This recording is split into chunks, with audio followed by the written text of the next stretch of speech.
সৌজন্যে জামান ফাউন্ডেশন।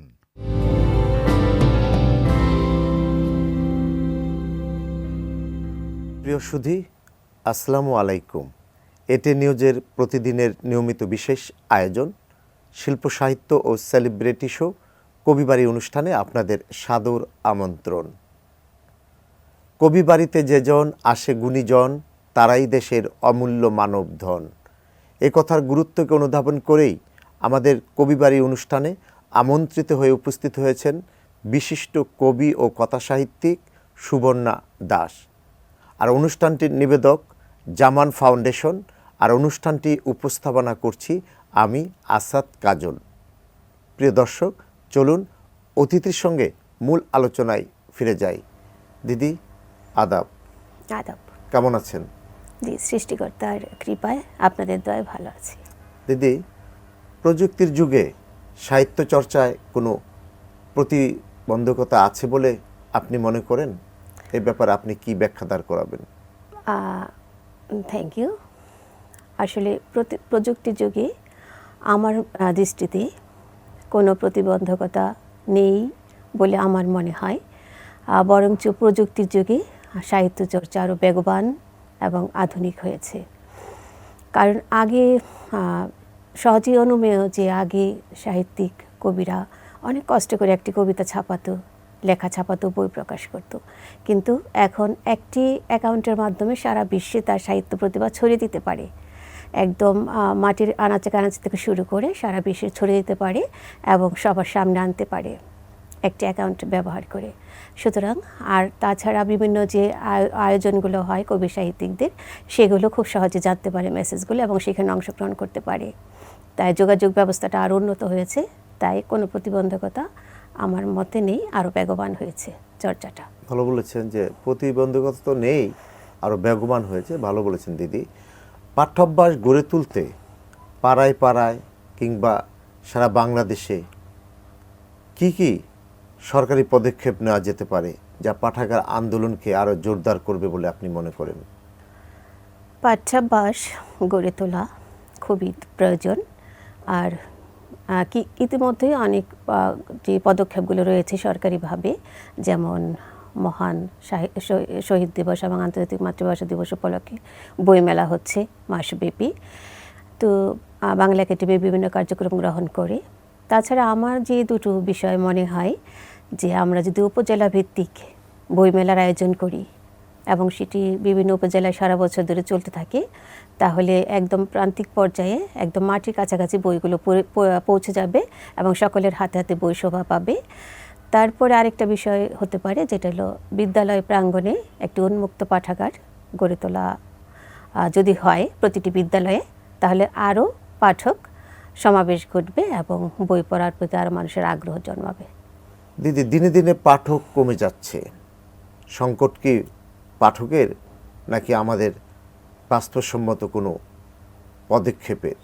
শিক্ষার্থীদের এবং অভিভাবকদের দৃষ্টিভঙ্গি হচ্ছে কেবলমাত্র তাদের সার্টিফিকেট ভালো মান করতে হবে, সার্টিফিকেটে ভালো মান করতে হবে এবং তাকে ভালো একটা পেশাতে ঢুকতে হবে, এই দৃষ্টিভঙ্গিটা।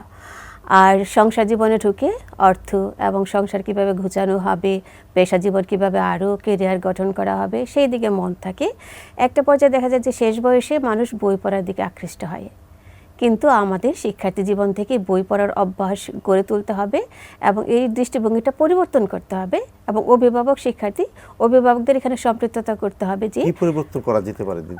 এইখানে হচ্ছে যে অভিভাবকদের বলতে হবে যে একটি মানবিক মূল্যবোধ সম্পন্ন মানুষ হয়ে গড়ে উঠতে, বিবেকী মানুষ হয়ে গড়ে উঠতে পাঠের কোনো বিকল্প নেই। তো পড়াশোনার পাশাপাশি তোমাকে অন্যান্য বই, অন্যান্য সাহিত্য চর্চা করতে হবে এবং এর মাধ্যমে তুমি সুন্দর একটি সৃজনশীল মানুষ হয়ে গড়ে উঠবে।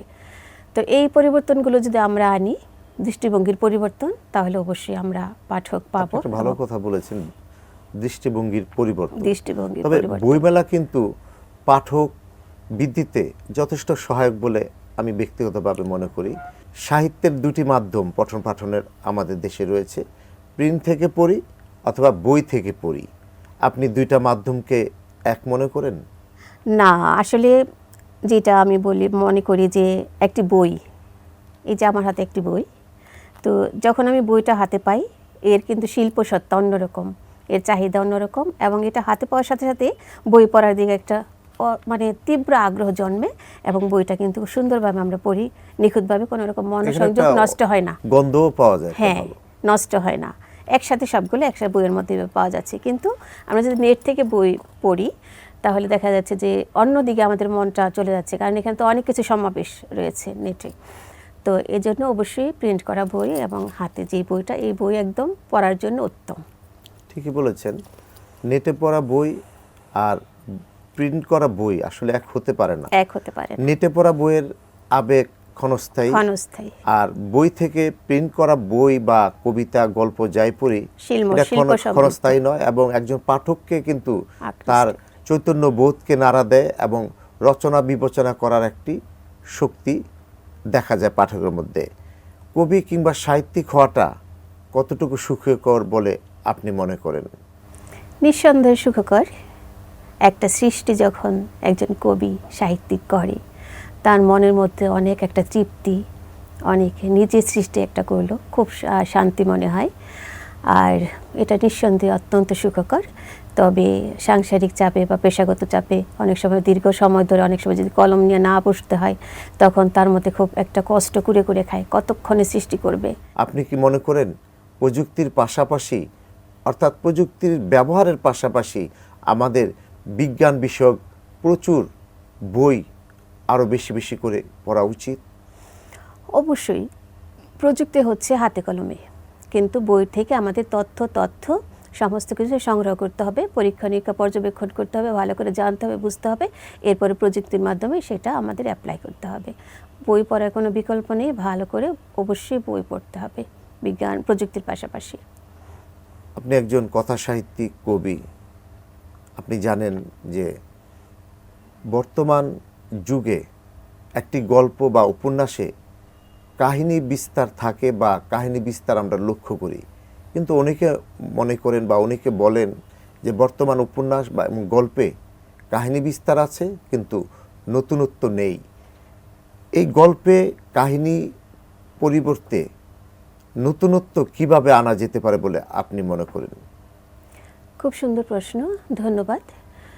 আগের উপন্যাসগুলো, গল্পগুলো আমরা যেগুলো যেগুলো আমরা দেখি একদম মাটির কাছাকাছি, যেগুলো যেমন পদ্মা নদীর মাঝি, তারপরে হলো সেই যেটা পথের পাঁচালী, সেগুলো একদম নিখুঁতভাবে জীবনচিত্র ফুটে উঠেছে। হ্যাঁ, যৌথ পরিবার, বিভিন্ন পরিবার ফুটে উঠেছে।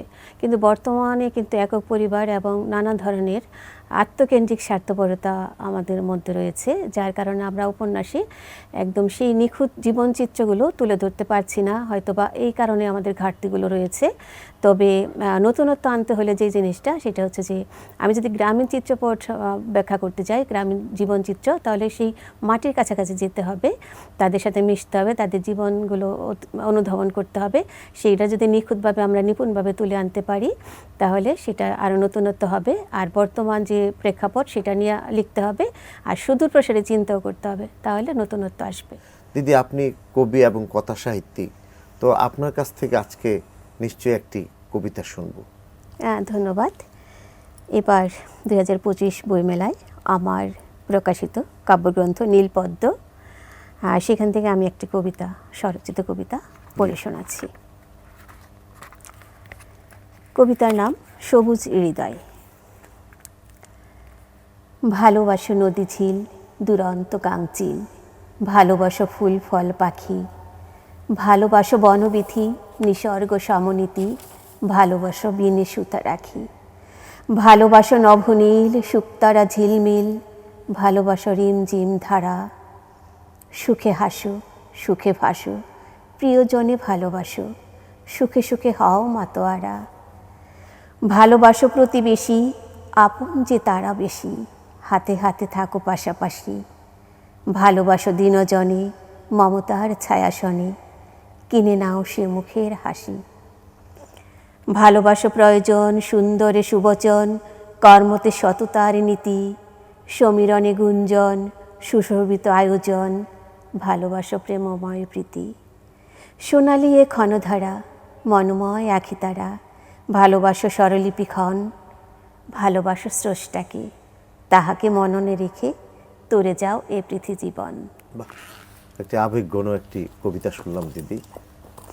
এবার জানতে চাই, একটু ব্যক্তিগত প্রশ্নে যাব। জানতে চাই আপনার পারিবারিক জীবন এবং ব্যক্তিগত জীবন, এ বিষয়ে আপনি কি বলবেন? সৃষ্টিকর্তাকে ধন্যবাদ প্রথমত আমাকে পৃথিবীতে জন্মদানের জন্য। তারপরে আমার মা বাবাকে ধন্যবাদ। আর আমি পারিবারিকভাবে সৃষ্টিকর্তার কৃপায় ভালো আছি, আপনাদের আশীর্বাদে। আমার হাজব্যান্ড অগ্রণী ব্যাংকে চাকরি করেন, উনি এজিএম। আর আমার ছেলে মেয়ে? 2 ছেলে। বড় ছেলে বুয়েট থেকে পাশ করেছে সিভিল ইঞ্জিনিয়ার, আর ছোট ছেলে ব্র্যাক ইউনিভার্সিটিতে পড়ছে সিএসসিতে। তো আমার যেটা আমি বলবো ব্যক্তিগত জীবন, আমি একটু সামান্য তুলে ধরি। আমার আসলে এসএসসি পাশের পরে বিয়ে হয়ে যায়। তারপরে আমি এসএসসি পাশ করেছি, বিএসএস করেছি, এমএসএস করেছি, বিএড করেছি, ডাবল এমএ করেছি, কাব্যতীর্থ করেছি, শিক্ষকতা পেশায় ঢুকেছি। আমি একজন শিক্ষক।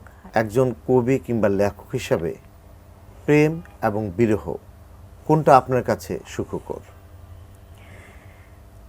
সুখকর সৃষ্টি করার মধ্যেই অবশ্যই সুখ, তবে লেখক হিসাবে প্রেম তো ক্ষণিক একটা অনুভূতি, বাট বিরহের মধ্যে আমি বেশি সুখ পাই। এখানে অপেক্ষা রয়েছে, কষ্ট রয়েছে, জ্বালা রয়েছে, যন্ত্রণা রয়েছে, দগ্ধতা রয়েছে। তো এই আবার সেখান থেকে উত্তোলনের পথ রয়েছে, নিজেকে বোঝানোর বিষয় রয়েছে।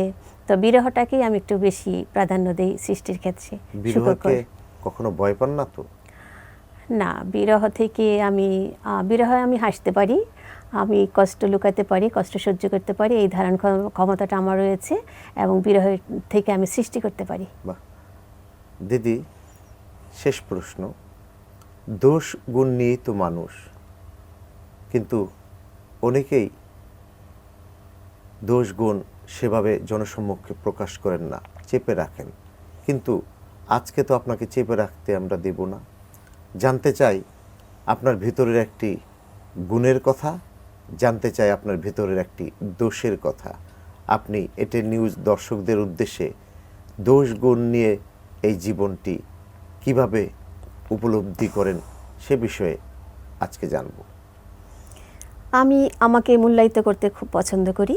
আমি মনে করি যে আমার দোষ যদি কেউ দেখিয়ে দেয়, সেটা আমি সত্যি খুশি, আমি সংশোধন হতে পারবো। আর আমি অকপটে স্বীকার করে আমি কোনো দোষ করলে। তবে আমার যে গুণটা আমি বলবো সেটা হচ্ছে, একটি গুণের কথা তো বললেন, আমার একটি বড় গুণ হচ্ছে ক্ষমাশীলতা। আর যে বড় একটা দোষ সেটা হচ্ছে অলসতা। আমি সুযোগ পেলেই খুব অলসতা করি। আর যদি অলসতাটা কাটিয়ে উঠতে পারি, আমি আরও অনেক অনেক সৃষ্টি করতে পারবো। ধন্যবাদ দিদি আপনাকে আমাদের এটেল নিউজ স্টুডিওতে কবিবাড়ি অনুষ্ঠানে আমন্ত্রিত হয়ে উপস্থিত হওয়ার জন্য আপনার প্রতি কৃতজ্ঞতা জানাচ্ছি। ধন্যবাদ সম্মানিত আপনাকে, এবং ধন্যবাদ এটিএন নিউজকে আমাকে আজকে আমন্ত্রণ জানানোর জন্য। প্রিয় দর্শক, এতক্ষণ কথা বলছিলাম দেশের বিশিষ্ট কবি ও কথা সাহিত্যিক সুবর্ণা দাসের সঙ্গে।